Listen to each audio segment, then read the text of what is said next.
जैसे ही हमने कब्र खोली, हमारे रोंगटे खड़े हो गए। अंदर जो नजारा देखा, उसने हमारी जिंदगी बदल दी। ये कहानी आपके होश उड़ा देगी।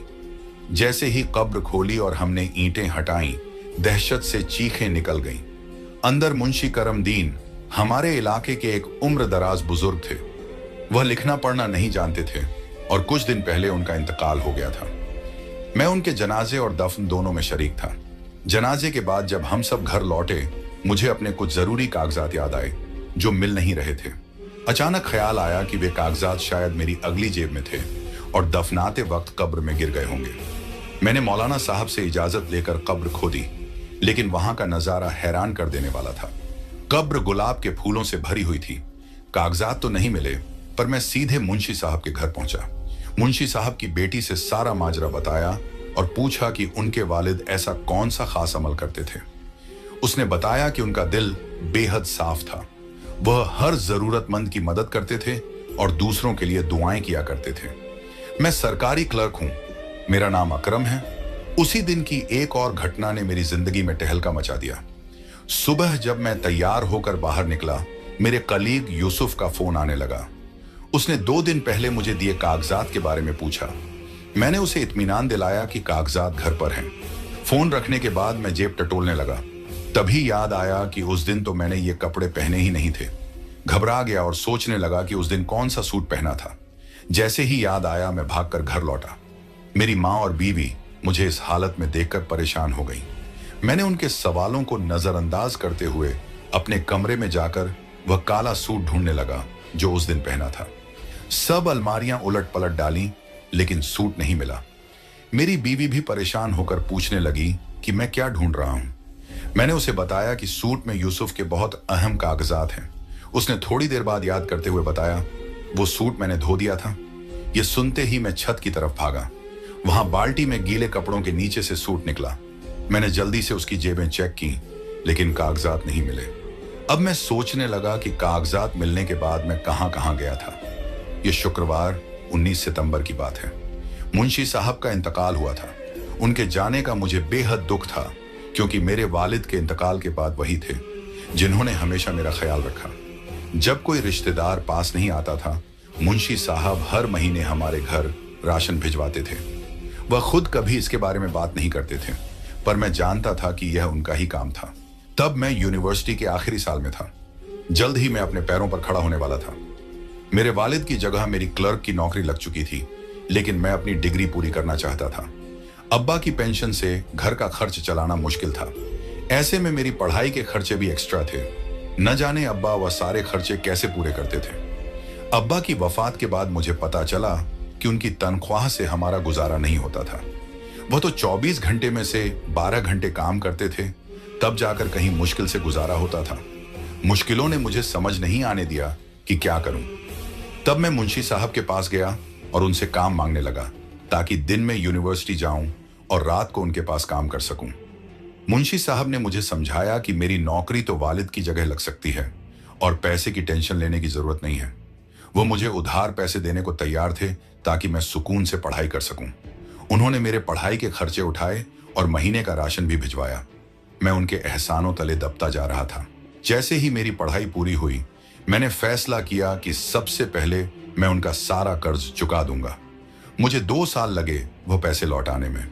अगर मुंशी साहब मेरी मदद ना करते तो मेरी पढ़ाई अधूरी रह जाती और मुझे कभी तरक्की ना मिलती। मैं उनका जितना शुक्रिया अदा करूं वह कम है। अब्बा के जाने के बाद उन्होंने हमें संभाला। आज भी जब कोई काम पड़ता है तो मैं कितना भी बिजी क्यों ना हूं, सब छोड़कर उनकी मदद के लिए पहुंच जाता हूं। काफी दिनों से उनसे मुलाकात नहीं हो पाई थी। मैं ऑफिस में बहुत ज्यादा व्यस्त था। तभी मेरी बीवी की कॉल आई। उसने बताया कि मुंशी साहब का इंतकाल हो गया है। मुंशी साहब के इंतकाल की खबर सुनकर मुझे लगा जैसे मैं फिर से यतीम हो गया हूं। मेरे वालिद के बाद मेरा सहारा इस दुनिया से चला गया था। मैं जैसे खड़ा था वैसे ही घर लौट आया। ऑफिस में भी मैंने यही बताया कि मेरे वालिद का इंतकाल हो गया है, क्योंकि मेरे वालिद उनसे बहुत अटैच थे। मुंशी साहब, मैं उन्हें अदब से बुलाता था। वैसे तो मैं अक्सर उन्हें चाचा कहता था। वह भी इस तरह बुलाए जाने पर बहुत खुश होते थे।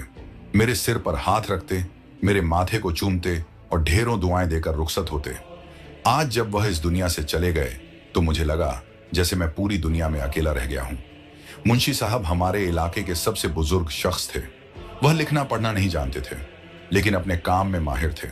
जब कागज नहीं मिले तो मुझे याद आया कि मुंशी साहब के जनाजे और दफन के वक्त मैं वहीं मौजूद था और मौलवी साहब की हिदायत पर काम कर रहा था। शायद वह कागज मेरी जेब से गिरकर कब्र में या मिट्टी में दब गए हों। अगर वह कागज नहीं मिलते तो मेरी नौकरी चली जाती। मैं किसी भी तरह उन कागजात का हल चाहता था।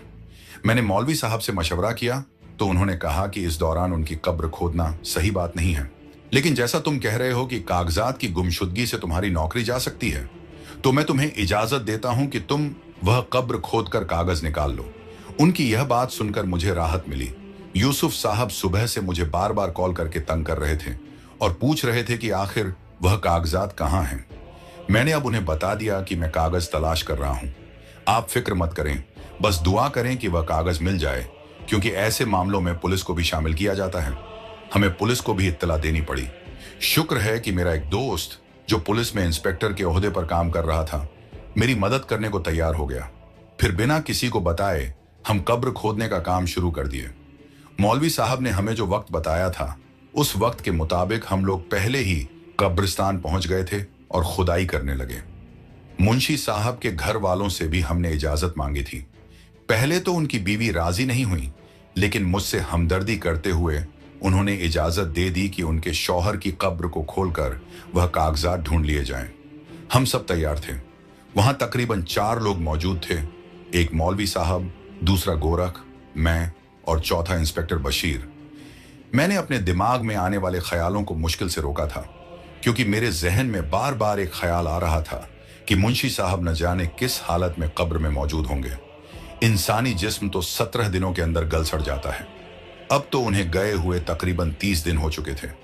मुझे बहुत डर लग रहा था, हाथ कांप रहे थे, लेकिन गोरख के कहने पर हम मिट्टी हटाने लगे। मैं बार बार आयतुल कुर्सी का वजीफा कर रहा था, क्योंकि मेरे अंदर खौफ बैठ चुका था। ऐसा वक्त जब कोई कब्रिस्तान जाना भी पसंद न करे, ऐसे में हम एक कब्र खोद रहे थे। दिल दहला हुआ था, मेरे होश बिल्कुल भी दुरुस्त नहीं थे। आखिरकार कब्र को खोलने में हम कामयाब हो गए। थकावट से हमारा वजूद दर्द कर रहा था। ऊपर से आसमान पर बादल छा चुके थे। ऐसा लग रहा था कि अभी बारिश शुरू हो जाएगी। हम जल्दी जल्दी अपना काम निपटाना चाहते थे। जैसे ही हमने कब्र खोदी, सामने का मंजर देखकर हम हैरान रह गए। वह कब्र तो फूलों से भरी हुई थी। तभी मैं सोच रहा था कि इतनी ज्यादा खुशबू कहां से आ रही है। जैसे ही हमने कब्र खोदना शुरू किया था, वह खुशबू मेरे नथुनों से टकरा रही थी। इतनी बेहतरीन खुशबू मैंने आज तक नहीं सूंघी थी। शायद यह जन्नत की खुशबू थी। लेकिन जैसे ही हमने कब्र खोदी, वह फूलों से भरी हुई थी। मुंशी साहब का चेहरा 14वीं के चांद की तरह चमक रहा था और उनके कफन पर मिट्टी का एक भी दाग नहीं था। उन्हें इस हालत में देखकर हम डर गए। बारिश के आसार साफ दिख रहे थे। बादल जोर जोर से गरज रहे थे और बिजली चमक रही थी। ऐसे में ठंडी हवा ने दरख्तों के पत्तों को हिलाकर एक खौफनाक मंजर पेश कर दिया। हम सब बहुत ज्यादा डर गए थे। उसी डर और खौफ की वजह से हम यह भूल गए कि हम कागजात के लिए वह कब्र खोद रहे हैं। मैं सब कुछ भूल चुका था। हमने वह कब्र दोबारा बंद की, अच्छे से लिपाई की और फिर दौड़ते हुए मुंशी साहब के घर पहुंच गए। मेरा जिस्म कांप रहा था, घबराहट बढ़ती जा रही थी, सारा बदन पसीने से लथपथ था। आंखों में डर और खौफ ने डेरा जमा लिया था। मैं तो मुंह से एक लफ्ज भी निकालने के काबिल नहीं था। मुंशी साहब का बड़ा बेटा घर से बाहर निकला। उसने मेरी ये हालत देखी तो मुझे बैठक में बैठाया। उसे लगा शायद मुझे ठंड लग गई है, इसलिए उसने हीटर चला दिया और खुद चाय लेने चला गया। जितना मैं डरा हुआ था, उससे साफ जाहिर हो रहा था कि फिलहाल मैं कुछ भी बोलने के काबिल नहीं था। मुंशी साहब का बेटा इस्माइल चाय बनवा कर ले आया। मेरी कपकपाहट में अभी तक कोई कमी नहीं आई थी, बल्कि मेरे अंदर डर और खौफ ऐसे समा चुका था जैसे मेरे जिस्म का हिस्सा हो। मेरी आंखों से आंसू बह रहे थे। शायद कब्रिस्तान में उस वक्त जाना मुझे बहुत महंगा पड़ गया था। मैं वहीं सोफे पर घुटनों में सिर दिए बैठा हुआ था जब इस्माइल साहब कहने लगे, सब ठीक तो है ना? आप इस हालत में क्यों हैं? क्या आपके कागजात मिल चुके हैं? वो मुझसे बहुत सारे सवाल करना चाहते थे, लेकिन मैं एक का भी जवाब नहीं देना चाहता था। मेरे दिमाग में बोलने के लिए बहुत से अल्फाज जमा थे, लेकिन मेरे मुंह से एक भी लफ्ज बाहर नहीं निकल रहा था। मैं अपनी ही हालत से बेखबर था। तभी इस्माइल साहब को किसी दोस्त का फोन आया और पता चला कि उसका एक्सीडेंट हो चुका है। वह फौरन उसकी मदद करने चले गए और जाते हुए कहने लगे, मैं अभी 10 मिनट में वापस आ रहा हूं, आप तब तक यहीं रुकिए, मैं आकर आपसे पूरी सिचुएशन समझूंगा। मैंने उन्हें जाने दिया क्योंकि मैं खुद कुछ भी बोलने या सुनने के काबिल नहीं था। जहां बैठा था वहीं बैठा रहा। थोड़ी देर बाद जब मेरे होश हवास कुछ हद तक बहाल हुए तो मैंने वह चाय पी जो अब तक ठंडी हो चुकी थी। मैं अभी ठंडी चाय खत्म ही करने वाला था जब मुंशी साहब की बड़ी बेटी रुखसाना मेरे पास आई और कहने लगी, भाई साहब, आप यहाँ कब तक बैठे रहेंगे? मुझे लगता है कि भाईजान को देर जाएगी, आप सुबह लौट आइए। अगर कुछ बात करनी हो तो मुझसे कर लीजिए, क्योंकि फिलहाल भाई घर पर नहीं आ सकते। उनका फोन आया था और उन्हें घर पहुंचने में लगभग 6 से 7 घंटे लगेंगे। या तो आप अपने घर लौट जाइए या फिर यहीं आराम कर लीजिए। अगर कुछ पूछना हो तो आप मुझसे पूछ सकते हैं। ये कहकर वह जाने लगी। मैंने उन्हें रुखसाना आप कहकर पुकारा तो वह पलटी और कहने लगी, क्या आप मुझसे कुछ पूछना चाहते हैं? मैंने इस बात में सिर हिला दिया। मेरी हालत को समझते हुए वह सामने वाले सोफे पर बैठ गई। डरते डरते मैंने उन्हें पूरा वाकया सुनाया। यह सुनकर उनकी आंखों से आंसू बहने लगे। वह शुक्र अदा करने लगी कि उनके वालिद साहब जो मुकाम चाहते थे, आखिरकार उन्हें वह मुकाम हासिल हो गया। उनकी आंखों से आंसू बह रहे थे लेकिन चेहरे पर मुस्कान थी। वह बहुत खुश थीं, लेकिन अपने पिता के बिछड़ने का गम भी उनके चेहरे पर साफ झलक रहा था। मैं उनसे जल्द से जल्द कुछ जानना चाहता था, लेकिन वह इतनी ज्यादा गमगीन थीं कि जवाब देने के काबिल ही नहीं थीं। मैं उनके नॉर्मल होने का इंतजार करता रहा। मैं उन्हें तसल्ली देना चाहता था, लेकिन मेरी हिम्मत नहीं हो रही थी। कुछ देर बाद उन्होंने अपने आंसू पोंछे और कहने लगी, यह सब कुरान मजीद की बरकत से हुआ है। बेशक अल्लाह का कलाम सच्चा और बराहक है। मेरे वालिद साहब पढ़ना लिखना नहीं जानते थे, लेकिन कुरान मजीद से उनकी मोहब्बत बेमिसाल थी। हम बार बार उनसे पूछते थे, आपको तो पढ़ना लिखना नहीं आता, फिर आप इतना ज्यादा कुरान मजीद कैसे पढ़ लेते हैं?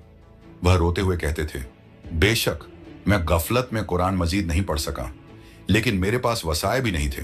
मैं खुदा से हर आयत पर यह कहता हूं कि खुदा, मैं अनपढ़ हूं, मैं पढ़ नहीं पाया और ना ही मैं जान सकता हूं कि आपने कुरान मजीद में कौन से हुक्म फरमाए हैं। बेशक आपके जो भी हुक्म हैं वह सच्चे और हक पर हैं। यही वजह थी कि मेरे वालिद की कुरान से बेपनाह मोहब्बत ने आज उन्हें यह मुकाम दिया। जन्नती होने में उनका शुमार हो रहा है। वह औरत रोने लगी और मैं हैरानी से उन्हें देखने लगा। मैंने यही नतीजा निकाला कि शायद यह कुरान मजीद की मोहब्बत ही थी जिसने आज उन्हें इस मुकाम पर पहुंचा दिया। लोग उनके जन्नती होने की गवाही दे रहे थे। हम में से बहुत से लोग ऐसे हैं जो अपने कुरान मजीद के लिए कीमती से कीमती गिलाफ बनवाते हैं, लेकिन कुरान को पढ़ते नहीं। फिर हम उसे अलमारियों में सजाकर रख देते हैं, यहां तक कि महीनों तक उसे उठाकर पढ़ते भी नहीं, जिसकी वजह से उस पर धूल जम जाती है। यह कुरान मजीद हमारे लिए हिदायत का सरचश्मा है। हमारे हर मसले का हल इसमें मौजूद है, लेकिन हम ना तो इसे समझकर पढ़ते हैं और ना ही इसके तर्जुमा को दोहराने की कोशिश करते हैं। हम इसे सिर्फ एक फर्ज के तौर पर कुछ आयतें पढ़ लेते हैं और फिर कुरान मजीद को बंद करके किसी ऊंची जगह पर रख देते हैं जहां हमारा कभी हाथ भी नहीं पहुंचता। इस वजह से हम इसकी तिलावत से महरूम हो जाते हैं। मैंने मुंशी साहब की बेटी की बात सुनी और मुझे मेरा जवाब मिल चुका था। मैं बिना कुछ बोले जैसे आया था वैसे ही बैठक से बाहर निकल गया। वह औरत मुझे इस तरह जाता हुआ देखती रही। मेरे बाहर निकलते ही उसने बैठक का दरवाजा बंद किया और अंदर चली गई। मैं छोटे छोटे कदम उठाते हुए अपने घर पहुंच गया। मेरी बीवी परेशान हाल बाहर सहन में मेरा इंतजार कर रही थी।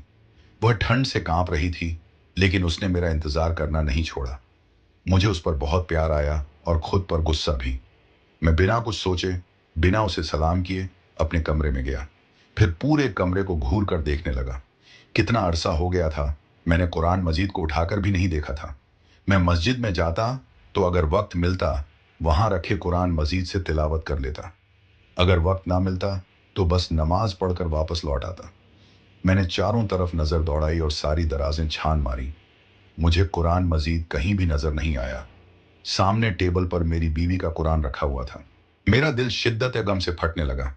मैं सोचने लगा कि मैं कैसा मुसलमान हूं जिसे अपना रखा हुआ कुरान मजीद भी नहीं मिल रहा। मेरी बीवी भी मेरे पीछे आ चुकी थी। उसने कहा, अब क्या ढूंढ रहे हैं? आपके कागजात तो मिल चुके हैं। मैंने कहा, कागजात तो मिल चुके हैं, लेकिन मैं कुरान मजीद खो चुका हूं और उसे तलाश कर रहा हूं। मेरी बीवी हैरत से मुझे देख रही थी। उसे मेरी मानी खेज बातों की बिल्कुल भी समझ नहीं आ रही थी। वह झुंझला कर कहने लगी, कहीं आप अपना कुरान मजीद तो नहीं ढूंढ रहे? मैंने फौरन कहा, हाँ, मैं वहीं ढूंढ रहा हूं। क्या तुमने मेरा कुरान मजीद कहीं देखा है? वह कहने लगी, आप भी ना, आपने खुद ही मुझसे अलमारी के ऊपर कुरान मजीद रखवाया था। आप खुद ही भूल गए। फिर उसने जल्दी से लकड़ी की टेबल खींच कर लाई और बोली, ऊपर चढ़कर देखिए, आपको आपका कुरान मजीद मिल जाएगा। मेरे आंसू हलक में अटक चुके थे। मैं कुछ भी बोलने के काबिल नहीं था। फिर भी मैंने जल्दी से टेबल को खींचा। इस वजह से फर्श पर बिछी हुई कारपेट एक तरफ खिसक गई, लेकिन मुझे इसकी कोई परवाह नहीं थी। मैंने जल्दी से टेबल को अलमारी के पास लाकर उस पर चढ़ गया। मेरी आंखों से आंसू बहने लगे, क्योंकि अब तक मैं खुद को जब्त में रखे हुए था। जैसे ही मैंने अलमारी पर नजर दौड़ाई, वहां हर तरफ धूल की मोटी तह जमी हुई थी। मुझे अपना कुरान मजीद नजर नहीं आया। मैं घबरा गया। मेरी आंखों से आंसू रुकने का नाम नहीं ले रहे थे। दिल अजीब सी घबराहट का शिकार हो गया। मेरे हाथ कांप रहे थे। मैंने अपनी बीवी को बुलाकर कहा, यहां तो कोई कुरान मजीद नहीं रखा। क्या तुमने इसे कहीं और रख दिया है और भूल गई हो? जल्दी से कुरान मजीद तलाश करो। मेरा दिल डूबता हुआ महसूस हो रहा था, यह सोचकर कि मैंने अपना कुरान खो दिया है। मेरी बीवी मुझे इस हालत में देखकर परेशान हो गई और मेरे साथ कुरान मजीद ढूंढने लगी। हमने सारा घर छान मारा। तभी न जाने कैसे मुझे ख्याल आया। मैंने अलमारी पर जमी हुई गर्द को नजरअंदाज किया था। फिर मैंने अपना हाथ अलमारी पर मारना शुरू किया। गर्द हटने लगी और उस गर्द में से मटमैले रंग की वेलवेट में लिपटी हुई एक किताब नजर आई। वह इस कदर गर्द से ढकी हुई थी कि पता ही नहीं चल रहा था कि वह कोई किताब है। मैंने हड़बड़ाहट में उसे अपनी तरफ खींचा। बहुत सी मिट्टी उड़कर मेरे चेहरे पर जम गई, लेकिन मुझे इसकी कोई परवाह नहीं थी। मिट्टी की वजह से मुझे खांसी आने लगी और थोड़ी गर्द मेरी आंखों में भी चली गई। मैंने कुरान मजीद को सीने से लगाया और जल्दी से नीचे उतरा। मेरी बीवी मेरे पास आई और मेरा चेहरा साफ करने लगी, लेकिन मुझे इसकी कोई परवाह नहीं थी। मैंने कुरान मजीद का गिलाफ उतारा और फिर उसे चूमते हुए सीने से लगाकर 10 मिनट तक रोता रहा। ऐसा लग रहा था कि अल्लाह ने अपनी रहमत मुझ पर पूरी कर दी हो, जिसने मुझे कुरान मजीद से दोबारा रूबरू करवा दिया। जब अब्बा जान जिंदा थे, तब मैंने पूरे 2 महीने पैसे जमा करके ये वेलवेट का गिलाफ खरीदा था, जो उस वक्त बहुत महंगा था, लेकिन मुझे इसकी परवाह नहीं थी। मैं अपने कुरान मजीद को सबसे कीमती कपड़े में लपेटना चाहता था, पर अफसोस मैंने उसे खुद से इतना दूर कर दिया था कि आज वह मेरी पहुंच से बाहर हो गया था। मैं रोने लगा और रोते हुए कुरान मजीद को गले लगाकर बैठ गया। मेरी बीवी हाफिज कुरान थी। मेरी यह हालत देखकर वह घबरा गई और सूरह रहमान की तिलावत करने लगी। उसकी आवाज इतनी प्यारी थी और पढ़ने का अंदाज लाजवाब था। वह समझी कि शायद रात के इस पहर कब्रिस्तान से लौटने की वजह से मेरी यह हालत हो गई, लेकिन उसे नहीं पता था कि मुझ पर हिदायत के दरवाजे खुल चुके थे और इसी वजह से मेरी यह हालत हो रही थी। मैं सूरह रहमान सुनता गया और मेरी आंखों से आंसू और ज्यादा तेजी से बहने लगे। फिर मैंने अपनी बीवी को सारा वाकया सुनाया। वह हैरान रह गई। उसने कहा, बेशक यह कुरान मजीद की बरकत है, जिसकी वजह से हम मुसलमान मुसीबतों से बचे हुए हैं, वरना हमारा हाल भी उन काफिरों और मुनाफिकों की तरह होता, जो जाहिर में तो मुसलमान थे, लेकिन हकीकत में काफिरों के साथ मिले हुए थे। हम जाहिर में खुद को मुसलमान कहते हैं, लेकिन हमारी एक भी हरकत मुसलमानों वाली नहीं है। न हमें अपने दीन की समझ है और न ही हम इस पर अमल करते हैं। रोते रोते मेरी आंख लग चुकी थी, जबकि मेरी बीवी अभी तक सूरह रहमान की तिलावत कर रही थी। मैंने ख्वाब में देखा कि मुंशी साहब मुस्कुरा रहे थे। मैंने देखा कि मैं उनके बिल्कुल पास बैठा हुआ हूं। इतनी प्यारी वादी थी कि आज तक मैंने ऐसी वादी अपनी आंखों से नहीं देखी। शायद यह जन्नत की वादी थी। मैं ख्वाब से जाग गया, पसीने से तरबतर हो रहा था। मेरी बीवी मेरी हालत देखकर परेशान थी। तभी वह कहने लगी, आप नमाज में गफलत बरतते हैं।